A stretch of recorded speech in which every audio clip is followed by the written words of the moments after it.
ఓం సమర్థ సద్గురు సాయినాథ్ మహారాజ్కి జై. ఓం సాయిరామ్. మన బాబా కుటుంబ సభ్యులందరికీ నమస్తే అండి. మీ అందరిపైన షిరిడి సాయినాథ్ ఆశీస్సులు ఉండాలని, మీరు ఎప్పుడూ క్షేమంగా ఉండాలని మనస్ఫూర్తిగా కోరుకుంటున్నాను. ఫ్రెండ్స్, మీకు ఎటువంటి కష్టాలు సమస్యలు ఉన్నా సరే ఒక్కసారి గురువుగారిని కాంటాక్ట్ అవ్వండి. శ్రీ దుర్గాదేవి జ్యోతిష్యాలయం, గురూజీ శివప్రసాద్ గారు. ఫోన్ నెంబర్ వచ్చేసి 9959914981. మీ సమస్య ఏదైనా సరే, వ్యాపారం, చదువు, ఉద్యోగం, పిల్లల్లో జ్ఞాపక శక్తి లేకపోవటం, రాజకీయం, ప్రేమ, పెళ్లి, సంతానం, విదేశీ ప్రయాణం, లక్ష్మీ శాంతి, కుటుంబ సమస్యలు, ఆరోగ్య సమస్యలు, భార్యాభర్తల మధ్య కలహాలు, ఇలా ఎటువంటి సమస్యలు ఉన్నా సరే ఆ సమస్యలకు తగిన పూజలు చేసి గురువుగారు 24 గంటల్లో పరిష్కారం చూపిస్తారండి. ఈ గురువుగారికి చూపించుకున్న వారికి ఎంతో మందికి మంచి జరిగింది ఫ్రెండ్స్. కాబట్టి మీరు కూడా ఒక్కసారి నమ్మకంతో ఈ గురువుగారిని కాంటాక్ట్ అవ్వండి. వెళ్ళిపోదాము. మన బాబాగారి సందేశం అండి. తల్లి, ఎంతో కాలంగా ఎదురు చూస్తానని కోరిక నెరవేరబోతుందమ్మా. నా మీద నమ్మకంతో, భక్తితోటి నన్ను కానీ వెంకటేశ్వర స్వామిని కానీ తాకు తల్లి అని అయితే మన బాబాగారు మనందరి కోసం చాలా అంటే చాలా చక్కటి సందేశం తీసుకొచ్చారండి.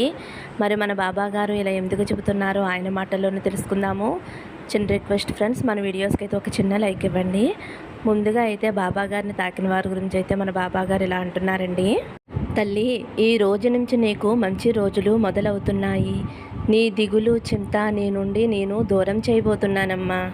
నీ జీవితాన్ని సరిచేసేవారిని నేనే స్వయంగా నీ దగ్గరికి పంపబోతున్నాను. నీ సంతోషం కోసం నేను నీ దగ్గరికి పంపేవారి వలన నీ జీవితం ఆనందమయమవుతుంది. ఇక నుంచి నీ జీవితంలో సంతోషం మాత్రమే ఉంటుందమ్మా. ఇప్పటి వరకు నీ హృదయంలో, నీ జీవితంలో, నీ మనసులో ఎంతో నరకయాతన అనుభవించావు. జరిగినటువంటి సంఘటనలను పదే పదే తలుచుకుని చాలా బాధను అనుభవించావు. ఇప్పుడైతే నిన్ను ఆ బాధ నుండి శాశ్వతంగా బయటపడవేసేందుకు ఒక గొప్ప అవకాశాన్ని అతి తొందరలోనే నీ ముందుకు తీసుకురాబోతున్నానమ్మా. ఇక నుంచి నీకు మంచి రోజులు మొదలవుతున్నాయి. సంతోషం అనే ఒక బహుమతిని నీకు ఇవ్వబోతున్నానమ్మా. సందర్భంలో నీ సాయి తండ్రిని నువ్వు జీవితాంతం గుర్తుపెట్టుకునే ఒక మాట చెప్పాలి అని అనుకుంటున్నానమ్మా. తండ్రిని, నీ సాయి తండ్రిని నేను ఎప్పుడూ కూడా నిన్ను తప్పటడుగు వేయనివ్వను. నీకు అడుగడుగునా కూడా నేను తోడుగా ఉంటాను. నీ ప్రతి అడుగులో కూడా నేను ఉండి నడిపిస్తాను. నేను ఎప్పుడూ కూడా ఎటువంటి పరిస్థితుల్లోనూ నిన్ను ఒంటరిగా మాత్రం విడిచిపెట్టను తల్లి. అంటే నా బిడ్డవైన నువ్వు చేసే ప్రతి పనిని కూడా నేను గమనిస్తూనే ఉంటాను. నేను నీ హృదయంలోనే ఉన్నాను. నాకు తెలియకుండా, నాకు చెప్పకుండా ఏ పనైనా సరే నువ్వు ఎలా చేయగలుగుతావు తల్లి? నువ్వు ఎప్పుడైనా పొరపాటు చేస్తూ ఉంటే నేను నీ తప్పులని సరిదిద్దుతూ ఉంటాను.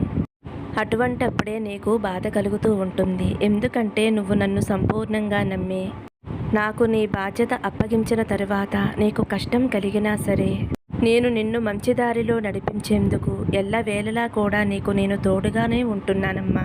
నా పైన భక్తి శ్రద్ధ కలవారికి, నన్ను సంపూర్ణంగా నమ్మిన వారికి వారి పూర్తి బాధ్యత నేనే చూసుకుంటాను. అడుగడుగునా వారికి నేనే తోడుగా ఉంటూ బిడ్డలకి సహాయం చేయటం నాకు చాలా ముఖ్యమైన పని తల్లి. కనుక ఇక నువ్వు నిశ్చింతగా ఉండు. నీ దిగులను విడిచిపెట్టు తల్లి. తొందరలోనే నీ జీవితాన్ని మలుపు తిప్పే మంచి సంఘటన జరగబోతుందమ్మా. నా మాటను నేను నిలబెట్టుకుంటాను తల్లి. నీ జీవితాన్ని మలుపు తిప్పేటటువంటి ఒక మంచి సంఘటన, మంచి మాటను నువ్వు వినేటట్టుగా నేను చేయబోతున్నాను. నువ్వు నాపైన ఉంచినటువంటి నమ్మకాన్ని నేను తప్పకుండా నిలబెట్టుకుంటాను తల్లి. నీ జీవితానికి ఒక చక్కటి దారిని నేను చూపించబోతున్నానమ్మా. నువ్వు కోరుకునే శుభవార్త వినటానికి సిద్ధంగా ఉండు తల్లి. నా ఆశీస్సులు నీకు ఎప్పుడూ ఉంటాయి అని అయితే మన బాబాగారిని తాకిన వారి గురించి అయితే మన బాబాగారు ఇలా చెబుతున్నారండి. ఇప్పుడు ఏడుకొండల స్వామి వెంకన్న బాబును తాకిన నా బిడ్డ ఎవరైతే ఉన్నారో, తల్లి నువ్వు ఎంత నిజాయితీగా ఉన్నావో నాకు తెలుసు.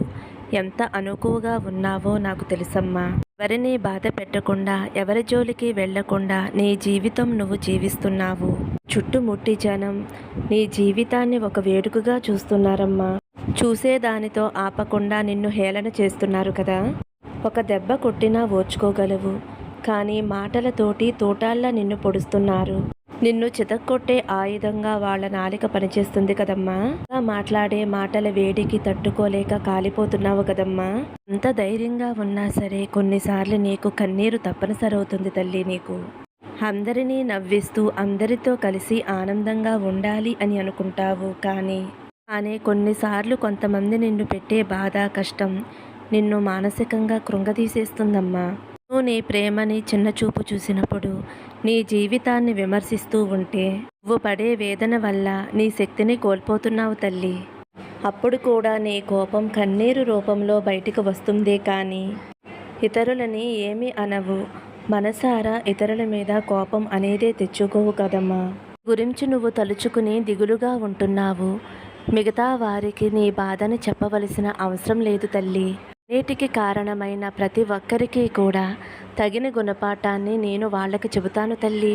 కైన గుణపాఠం వల్ల వాళ్ళ తప్పు వారు తెలుసుకునేలా చేస్తానమ్మా. జీవితం యొక్క అర్థం నా అన్న వాళ్ళ యొక్క ముఖ్యత్వం వారు తెలుసుకునేలా చేస్తాను. కింద పోసిన నేలని జవరలేము, అలాగే మాట్లాడిన మాటలను తిరిగి వెనక్కి తీసుకోలేము. దగ్గర వదిన మాటలను వారికి అర్థమయ్యేలా నేను చెప్తానమ్మా. చేసే పనులు మాటలు నా దగ్గర అప్పగించు తల్లి. వాటి గురించి నువ్వు కొంచెం కూడా ఆలోచించవలసిన అవసరం లేదు. ఆగిపోయిన కాలం నీకు నేర్పిన పాఠాలను గుర్తుంచుకో. అవన్నీ కూడా విసిరేసేయమ్మా. ఎప్పుడు బాబా నాకు ద్రోహం చేసిన వారికి దండన విధిస్తావు అని నన్ను అడుగుతున్నావు కదమ్మా. నేను వింటూనే ఉన్నాను తల్లి. నిన్ను బాధ పెట్టిన వారు తప్పకుండా శిక్ష అనుభవించే తీరుతారమ్మా. చేతలతో చేసిన పాపాల కంటే మాటలతో దూషించిన మాటలకే ఎక్కువ పాపం చేకూరుతుందమ్మా.